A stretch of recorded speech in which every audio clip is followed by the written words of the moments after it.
Namaste Saraswati Deve Kauravani Pracharine Nirvisesa Shunyavadi Paskatya Desitarine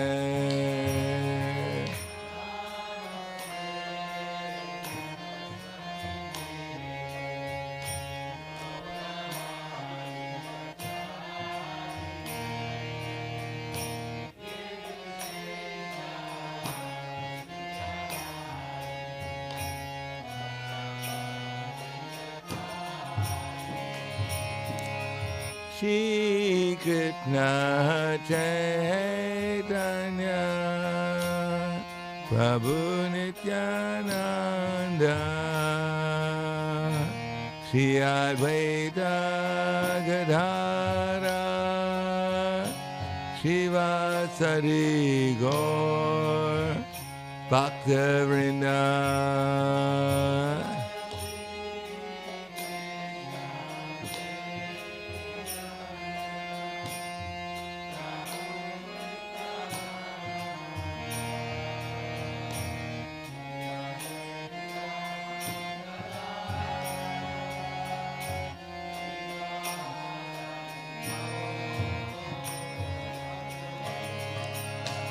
Jaya Shri Krishna Chaitanya Prabhu Nityananda Shri Advaita Gadadhara Shivasari Gaur Bhaktivinoda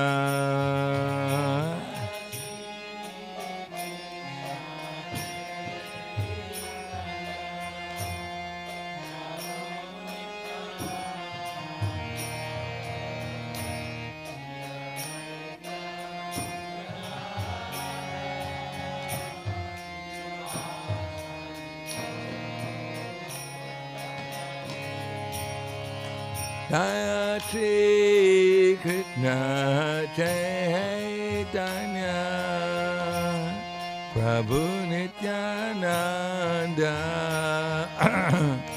Shri Advaita Gadadhara Shivasari Gaur Bhaktivinoda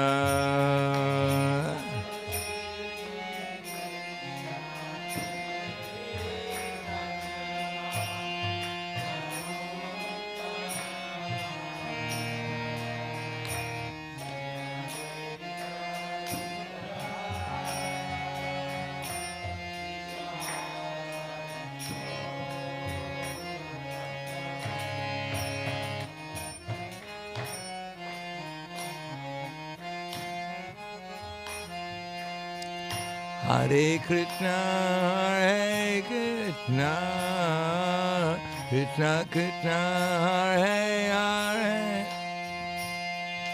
Hare Rama, Hare Rama, Rama Rama, Hare Hare.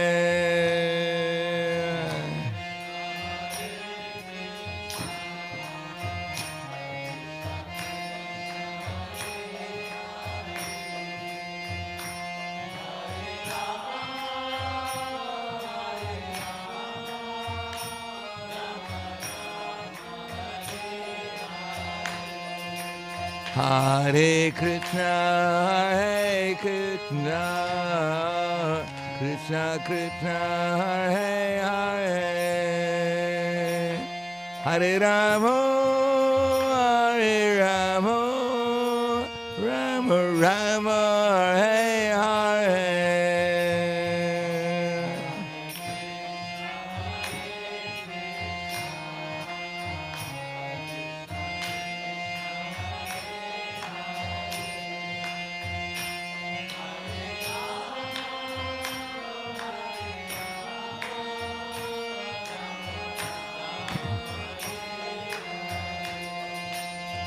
Hare Krishna, Hare Krishna, Krishna Krishna, Hare Hare Rama, Hare Rama, Rama Rama, Hare Hare.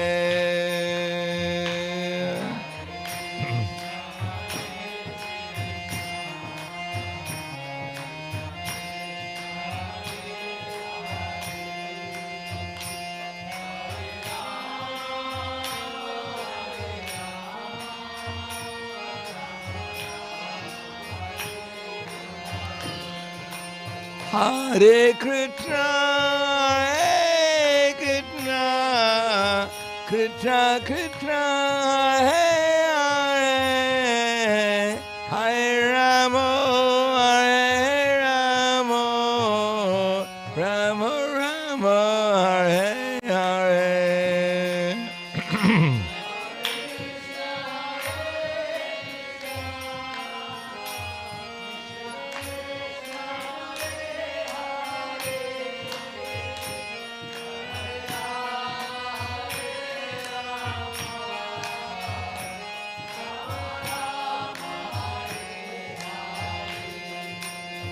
Hare Krishna, Hare Krishna, Krishna Krishna, Hare Hare,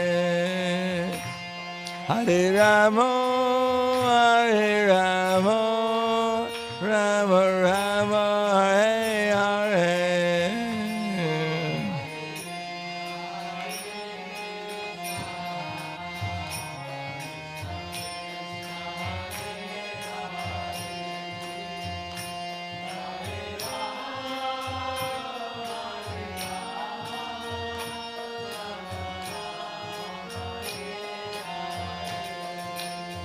Hare Krishna, Hare Krishna, Krishna Krishna, Hare Hare, Hare Rama, Hare Rama, Rama Rama, Hare Hare.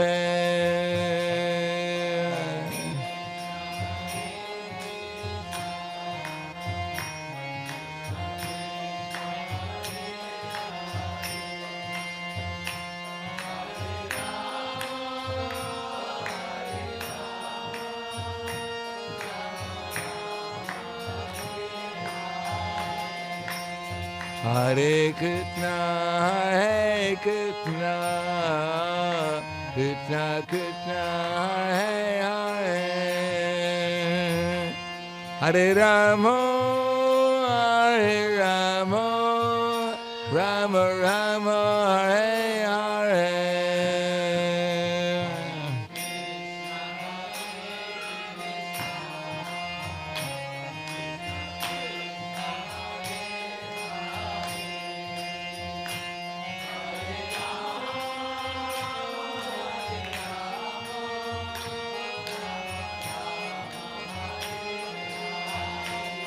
Hare Krishna, Hare Krishna, Krishna Krishna, Hare Hare, Hare Rama, Hare Rama, Rama Rama, Hare Hare.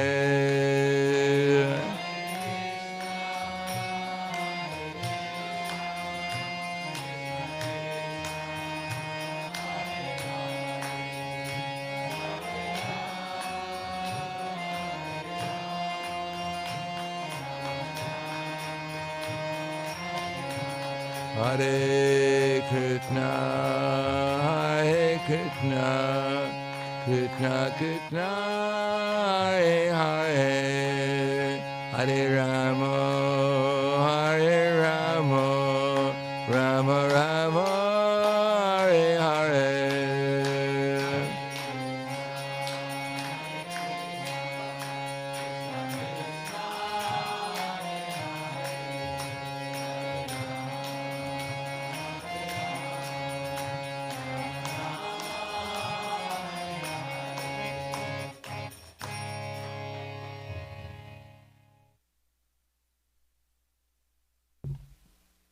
Jayam Vishnupad Paramahansa Prabhupada Asadhara.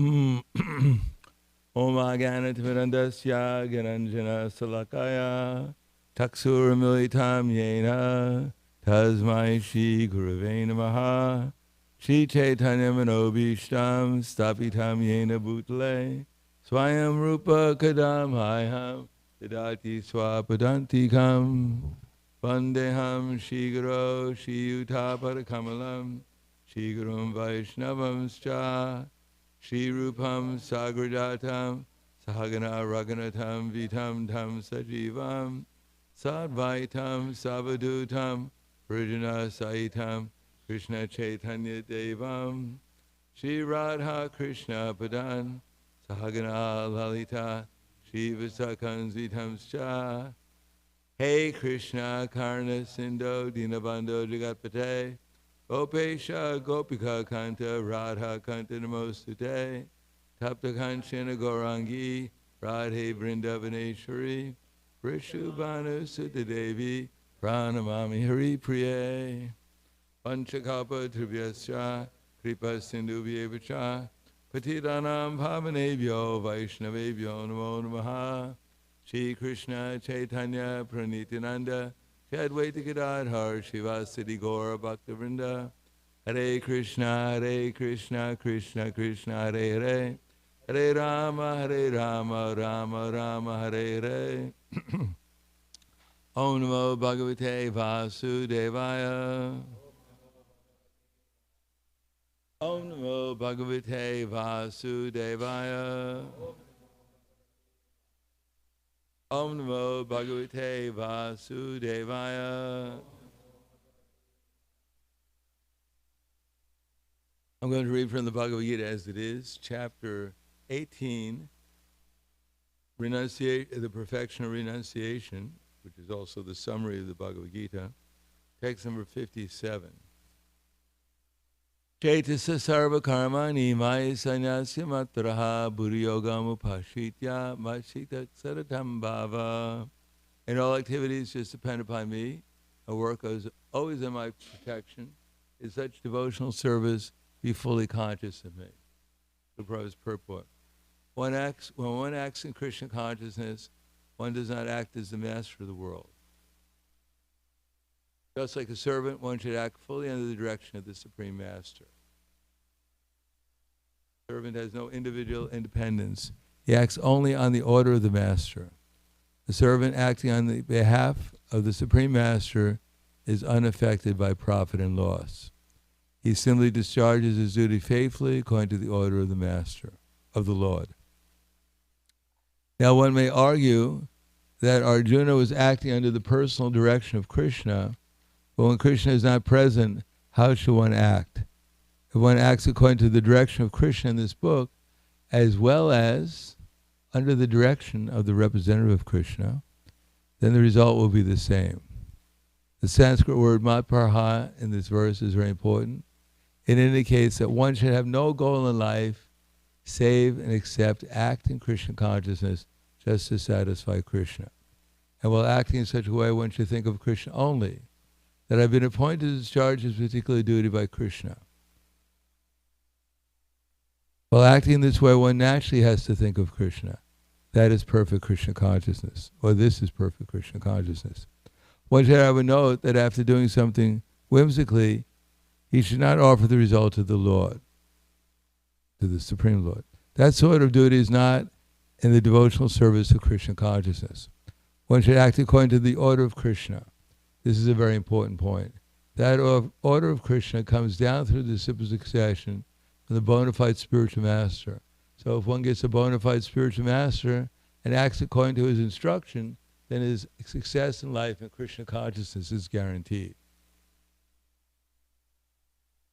So the verse again. Chaitasa sarva karmani maya sanyasya matpraha uriyogam upashitya machitak saratam bhava. In all activities depend upon me, work always under my protection. In such devotional service, be fully conscious of me. Namo Vishnu Padaya Krishna Prasthaya Bhutale Srimate Bhaktivedanta Swami Namane Namaste Saraswati Deve Gauravani Pracharane nirvishesha shrunivadi paskatyade satarne. Bhagavad Gita has been divided into 3 different parts.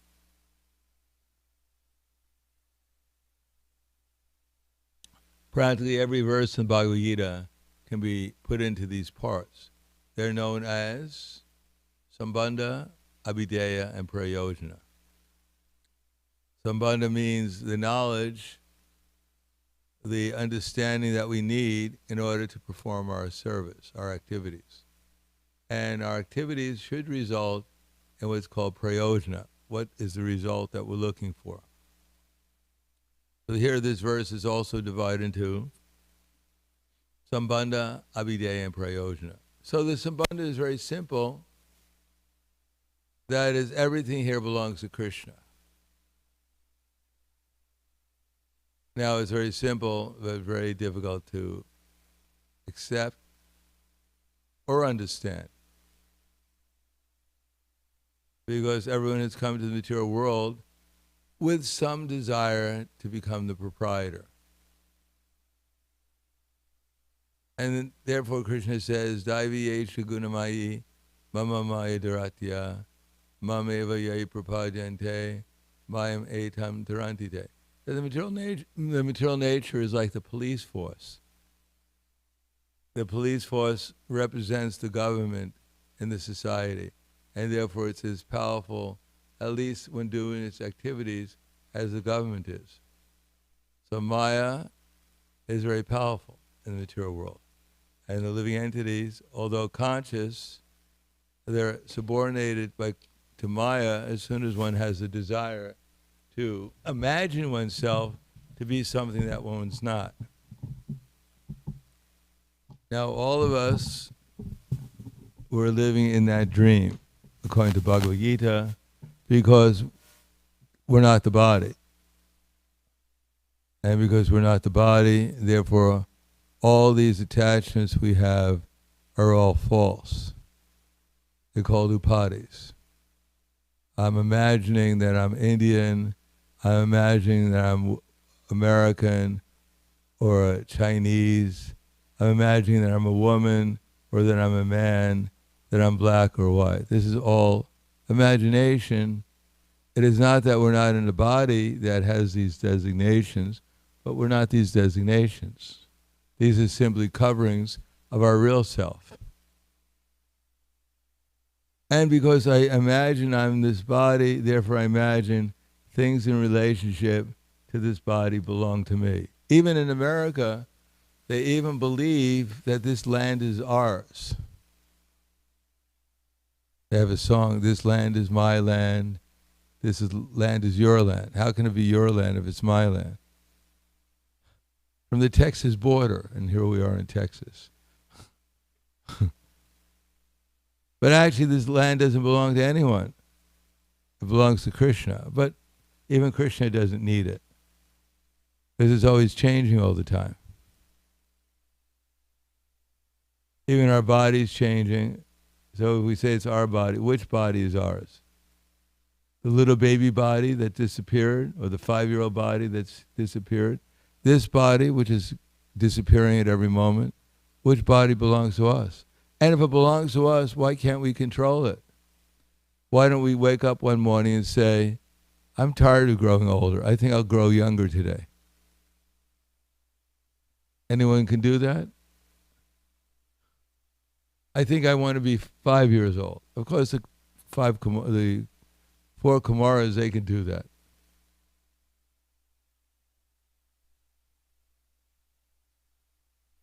But I don't think any of us are the 4 Kumaras here. Therefore, someone is controlling this material universe. It's not me.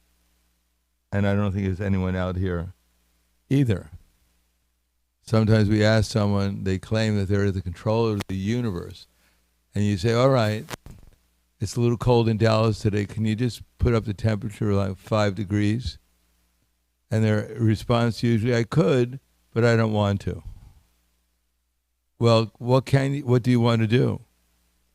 I just want to claim I'm God. I can't do anything. Even when I get a toothache, I have to go to the dentist and pray to him to please save me from the toothache.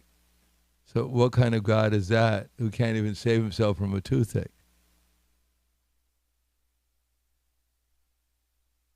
Now, if we don't accept the fact that we're not this body and that we're not the proprietors of anything in the material world, then it says, Krishna Bahir Mukha Bhoga Vanchitare Ikatista Tare Japatiyadare. Then Maya comes and slaps us down. We may imagine we're controllers, we're the enjoyers of the material world, which is next, but actually we're just put into this prison called Maya. Of course, everyone thinks that they're a nice person, that they're doing the right thing. They're honest people. But there's a basic dishonesty when we claim we're something we're not, and we claim we're the proprietor of someone else's property. And that's the main problem in the modern society, the modern world, is that everyone is claiming themselves to be the proprietors, and they're fighting over other people's property. But actually, none of these properties belong to any of us. They all belong to the Supreme Lord. Just like a group of thieves. They rob a bank. And then they all go to their hideout. And the head thief stands up and says, "My dear fellow thieves, you all did a great job robbing the bank. Please, let's give some appreciation to the thieves." 1, 2, 3. My dear fellow thieves key. Jai. 2 more times. Fellow thieves key. Jai. Fellow thieves key. Jai. Now, my dear fellow thieves, I only have one request to all of you. Please, please, let us divide this money up honestly.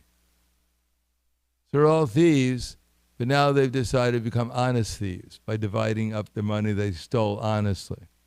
So we're all stealing from Krishna, and we're making all these different rules and regulations how to divide the money up honestly, how to divide up Krishna's resources honestly. We have contracts, we have deeds of ownership, etc., but they're all false because nothing belongs to us. So many people have come as big controllers of the universe, and they've all left and had to go somewhere else because they're not the controllers. They're not controllers of time. Time is controlling everything. And although time is controlling everything, nothing here is controlling time. Time is changing everything, but nothing is changing time. We don't go to sleep at night and wake up in the morning, read the newspaper. Time became so old it died. Now there's no more time. So time will, Krishna says, Kalosmi Bharatara Shiva. Time I am. And he's come here to engage everyone. People are afraid of terrorists, that they might kill us. But the greatest terrorist is Krishna, because he's killing everyone in the form of time. And he's so subtle that no one even they find out that the person who's killing everyone is time, but they won't believe it. So Krishna's safe. He'll never get arrested. He'll never be even accused, because people are so dull they don't see that time is changing everything. And that time is going on under the directions of a person. That's why the planets rise at a certain time, the sun rises at a certain time, and the sun sets at a certain time, under the influence of time, under the control of time. So if we can make a watch, and the watch can tell time, then all the watch is doing is recording how time is changing everything. But the watch is not as accurate as the sun. The sun records time more accurately than anything else in the universe, because it rises exactly at a certain time and sets at exactly a certain time. Now the greatest demon in the universe, Hiranyakashipu, he wanted to conquer time. He didn't want to die. No one wants to die. That's why everyone looks both ways when they before they cross the street. Even the people who claim they're not afraid of death, they're still looking both ways before they cross the street. Because everyone's afraid of death. Because we not only, first of all, we don't die, that's all right, because we're eternal. On the other hand, we don't know where we're going after we leave this body. We can be going anywhere. Because generally those who are engaged in devotional service, they're more or less assured that they'll get a human form of life at least. But others, they have no idea where they're going. And therefore, although they may be worried about what's going to happen to them at the time of death, but generally they take to intoxication or sports or reading the magazines in order to forget the fact that they're under the control of time. But no one could be peaceful unless they get out of the bodily concept of life, unless they go beyond material time. No one could be peaceful, and as Krishna says in the Bhagavad Gita, if we're not peaceful, then how can we be happy? Unless we become aware of who we are, what our eternal identity is, we can't be peaceful, and if we're not peaceful, we won't be happy. The example I gave the last time, but that was 5 years ago, so probably everyone forgot.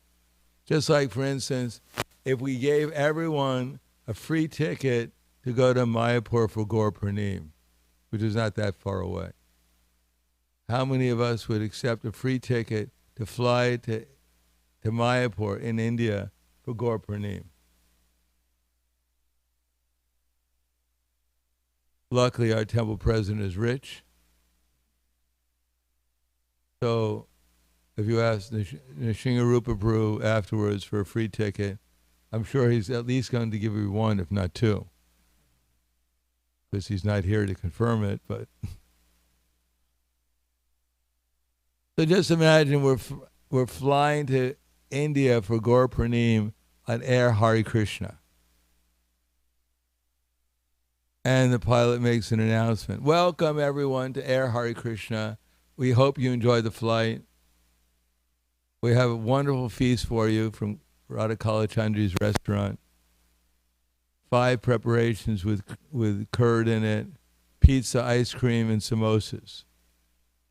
So we hope you enjoyed the flight. And we have a nice movie called The Hare Krishnas Eating Prasadam during Gaur Purnima in India. You won't believe how they defy physics, how much they can actually eat in one meal. So we hope you enjoy the meal, the prasadam, and we hope you enjoy the movie and have a nice flight. We only have one other announcement. My co-pilot has informed me that unfortunately the Hare Krishnas, although they told us we were going to fill the airplane with fuel, but they only had enough money to fill the airplane with half the amount of fuel that's necessary for us to reach Mayapur. So my co-pilot informs me we're going to crash into the ocean in around a half an hour, and we believe all of you will be killed. But don't worry. Please don't worry, because we have excellent servers on the flight, and they promised they were going to serve out practically the whole feast before we crash. And I can assure you it was a really amazing movie, and you'll be able to see at least half of it before we crash. So if you really want to see the other half, just pray to Krishna that you can come back in a form that you can see the other half next life. So we hope you enjoy the rest of the flight. It's not as long as you might have expected, but chant Hare Krishna and be happy, please, and enjoy the meal. The pilot and the co-pilot, we've decided we're going to parachute out so we won't be here to say goodbye to you, but enjoy the flight. Hare Krishna. So all of us are sailing along in the material world, and sooner or later we're all going to crash. But in the meantime, we're trying to enjoy the flight. Therefore, Sambandha is very important to understand that we're not going to, in any time, now or in the future, become the proprietors of anything. And therefore, we have nothing to lose. We're afraid of losing this body, and we're afraid of losing things in relation to the body, but they never belong to us anyhow. They were never ours. They were given to us to take care of in Krishna's service. And if we do that, then we have a relationship between the souls rather than just the bodies, and the relationship between the souls is eternal. We're eternally servants of each other because we're servants of Krishna, the Supreme Proprietor. Therefore, the relation with the soul is eternal in terms of being a servant, but the relationship with the material bodies, our own body or anyone else's body, is just temporary. It's just practically, it's illusory. Because if we do our duties according to the body that we have, then that's also brings us to the platform of serving the eternal. So that's also spiritual. But that duty is not with the idea that we're the proprietor. And the next thing is the enjoyer.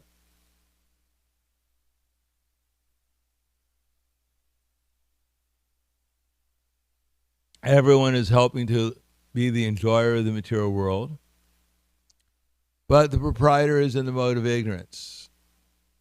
It's just illusory. And in the mode of passion, we want to become the enjoyer. But actually, what can we enjoy in the material world? Can we enjoy the body? Yes, there's a certain amount of enjoyment, or at least from anxiety to be enjoying. On the other hand, how much do we really enjoy? Just like my finger, how much can I enjoy from my finger? Do I run up and down the street and say, well, my finger is blissful today? But if I take a hammer and I smash my finger, how much pain can my finger give me? It can give me unlimited pain, but very little enjoyment. Similarly, my teeth, they can do some service, they can chew, but if I get a toothache, how much do I suffer because of my teeth? And when I don't have a toothache, how many people wake up and say, my teeth are blissful today? They're giving me so much happiness. I can't believe how much I'm enjoying my teeth. No, the best we can do is not be aware of them.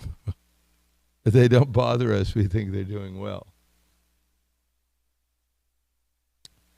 And in the mode of goodness, we think we're the deliverers. That we ourselves are the doers, we're the maintainers of our family, we're the maintainers of this body, we're the maintainers of our society. We think we're the saviors and the maintainers of so many things in the material world. But actually, we don't even know how to... If the body doesn't work, and it could stop working at any moment, then we can't even maintain our own body.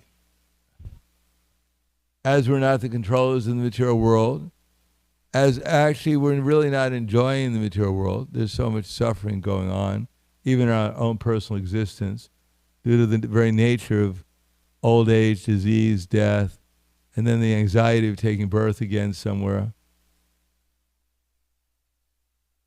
As I said yesterday, it was someone's birthday. So we always sing happy birthday.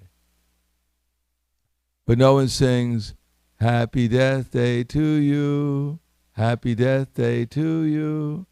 We sing happy birthday, but no one sings happy death day. But birthday means that there's going to be a death day. And then death day means there will be another birthday. But how happy was our birthday? When we came into the material world, and as soon as we came out, then immediately what happens? The doctor comes and goes, whack! And we go, wah! Is that a happy birthday? So we're claiming we're happy birthday. It wasn't a happy birthday. And it's not a happy death day. And in between, we're struggling to survive so we don't have our unhappy death day and another so-called happy birthday. And in the meantime, we're thinking, I'm going to protect my family from death. But we can't even protect ourselves from death. Everyone has to die. Sorry for the bad news. But actually, we don't die. That's also a problem, because we have to take birth again until we finally wake up out of our dream. And what is that dream? I'm the controller, I'm the enjoyer here, and I'm here to save the world, at least part of it. So this is all a dream. And because of that dream, we have to take birth again and again and again. So Krishna says, that's all right. We should acknowledge that Krishna is the controller. We should acknowledge that Krishna is the enjoyer and that he's the actual friend of everyone. And if we do that, then the result is that, first of all, if we acknowledge that Krishna is the controller, then I have nothing more to worry about. I only worry about the fact if we think it's mine.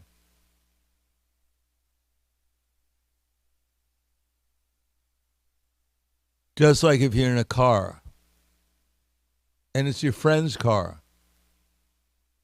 and your friend gets into an accident. Now, who's more in anxiety, your friend or yourself?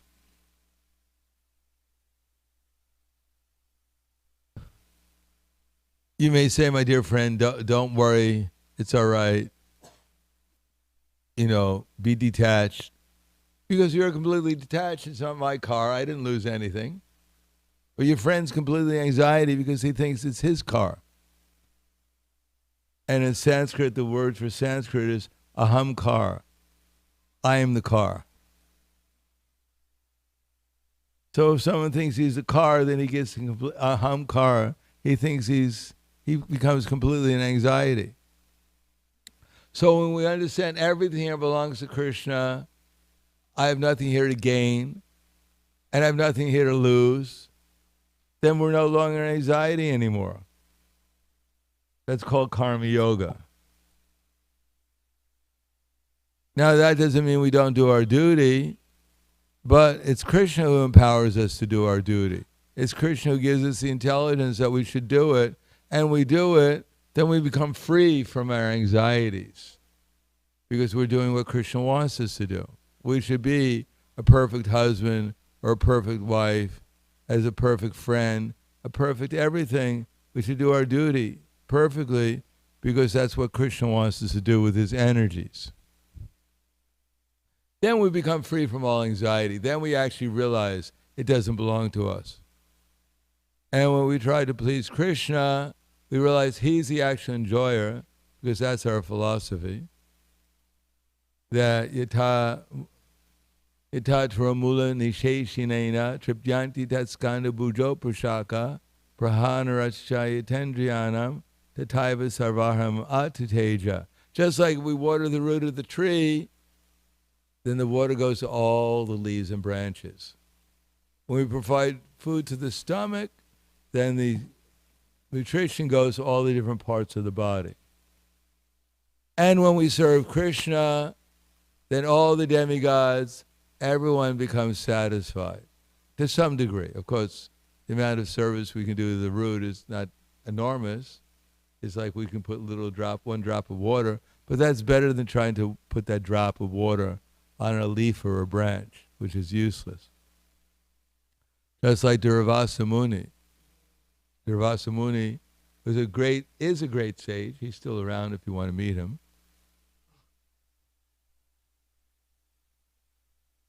And he's very powerful. He had 50,000 followers.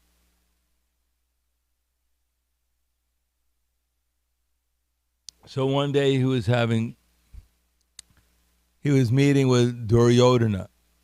Duryodhana was quite antagonistic towards the Pandavas. And Duryodhana had this idea, now I can do something to get even with the Pandavas. I can put them into difficulty. Let me send Durvasa Muni there with his 50,000 disciples at exactly the time after the Pandavas have eaten. Because at that time, Draupadi, who had a pot, the pot was a mystic pot. As long as the Pandavas and Draupadi had not eaten, the pot would give unlimited quantities of food. And therefore all the sages and the Brahmins who were with the Pandavas in exile in the forest, she was able to feed them every day. Duryodhana wanted Durvasa Muni to go exactly at the time after the Pandavas and Draupadi had eaten, so that they would be put into difficulty by Durvasa Muni and they would be cursed. So their plan was, Duryodhana's plan was working. Durvasa Muni appeared in the forest exactly after the Pandavas and all the sages and Draupadi had taken their prasadam, and therefore there was nothing left in the pot. And Durvasa Muni came with his 50,000 disciples, and Yudhisthira Maharaj said, yes, we'd be very happy to give you prasadam, but right now, maybe you should go to the Ganges and take a bath in the Ganges, and when you come back, then we'll give you some prasadam to eat. So Durvasa Muni went to the Ganges with his 50,000 disciples, and Draupadi began to cry that I've already taken prasadam, and therefore the pot will not give any more prasadam, and therefore will be cursed by Durvasa Muni. Even if we try to pick 50,000 leaves for them, we won't be able to do it in that amount of time. So Krishna, who's omniscient, he realized the Pandavas were being put into difficulty, so he appeared at that particular spot and asked Draupadi for something to eat. So Draupadi began to cry even louder that not only we can please Durvasa Muni, but now Krishna has come and asked for prasadam, we can't even give Krishna anything to eat. So Krishna said, no, just check the pot, see if there's anything left. So Draupadi checked the pot, and she saw there's one pea left in the pot. So she gave it to Krishna. And Krishna was so pleased by her offering that the whole universe became satisfied because of Krishna's happiness, his satisfaction. And indeed, Durvasa Muni and his followers who were in the Ganges, they all felt completely satisfied too.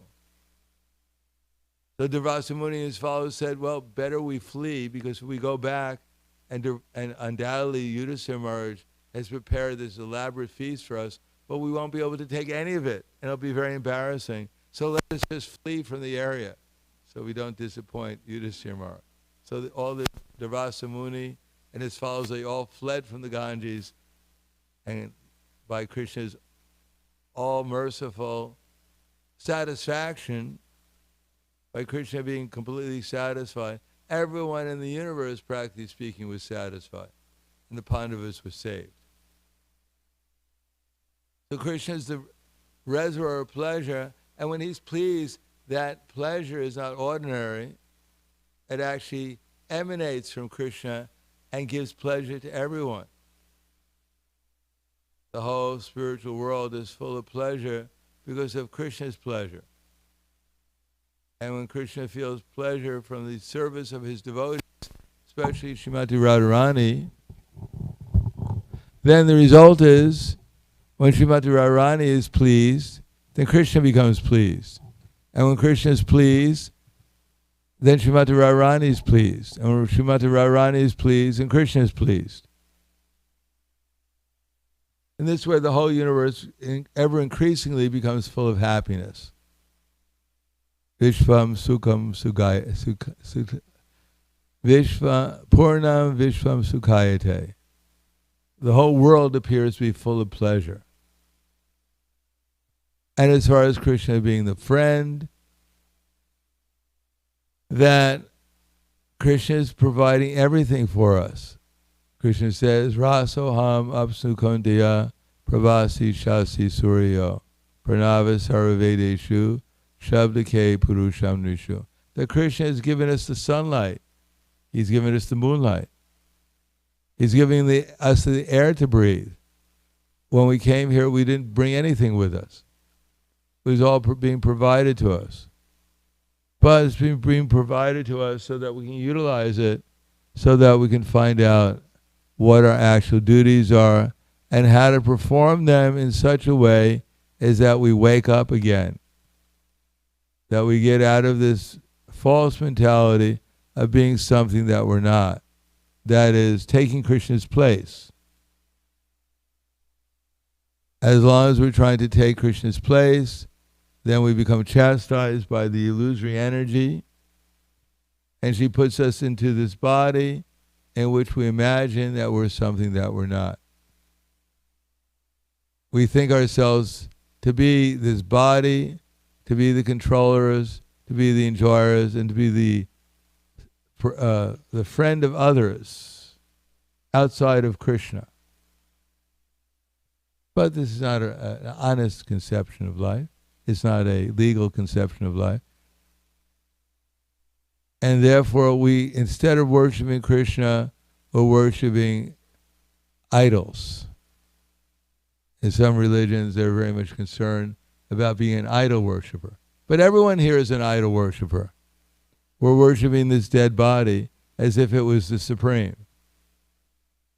As I said the other day, we wake up in the morning and we look in the mirror and we ask the mirror, mirror, mirror on the wall, who's the greatest of them all? And practically speaking, everyone here gets the same answer from the mirror.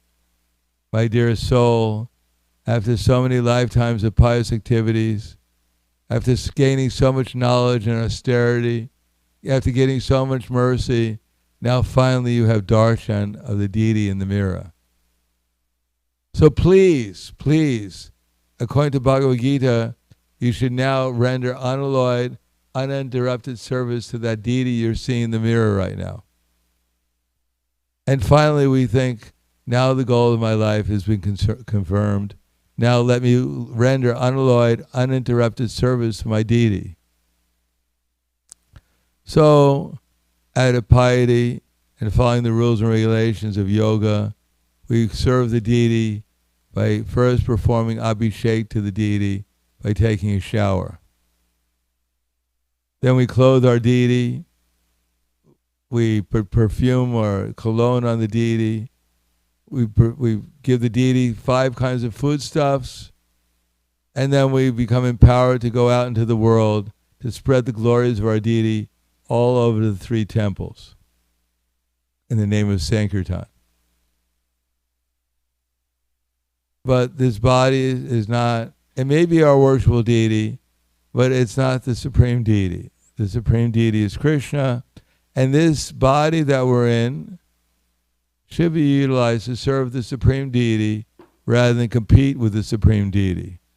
Rather than compete with Krishna, trying to become the Romeo or Juliet or Radha Krishna or Tarzan or Jane or Mickey Mouse and Minnie Mouse.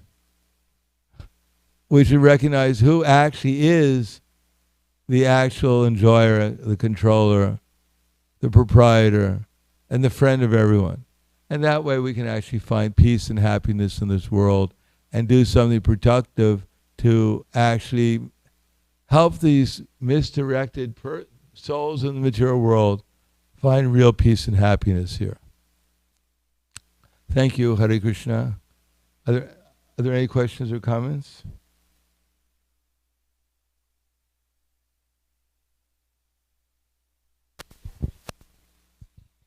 Hare Krishna Maharaj, thank you so much for this wonderful class on how Krishna is the supreme enjoyer.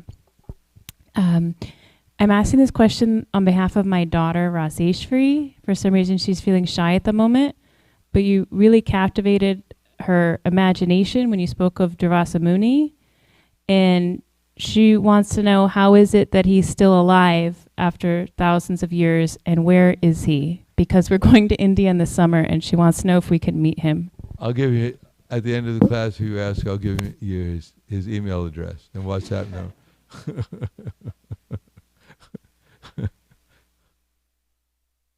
I think right now he's in Mount Kailas, so you'll have to get a special plane to go there. I don't know if they're available anymore, but you can find out when you get there. But contact him before you go, because if he's sleeping, you wake him up, he'll get very angry at you. Anything else? All right, thank you very much. Grantaraj Srimad Bhagavad Gita Ki Jai, Srila Prabhupada Ki Jai, Gaur Premanande. Holiness Prahladananda Swami Maharaj Ki Jai, Srila Prabhupada Ki Jai. Thank you again, Maharaj, for visiting us. This will be our second to last time to get to hear from Maharaj, so just want to take an opportunity to express our gratitude to Maharaj. Thank you for taking the time to come and visit us here in Dallas. We know there's many places you could go, and we're grateful that you choose to come here. And just ask everybody in the temple to give Maharaj a big Hari Bo. Hari Bo. Thank you so much.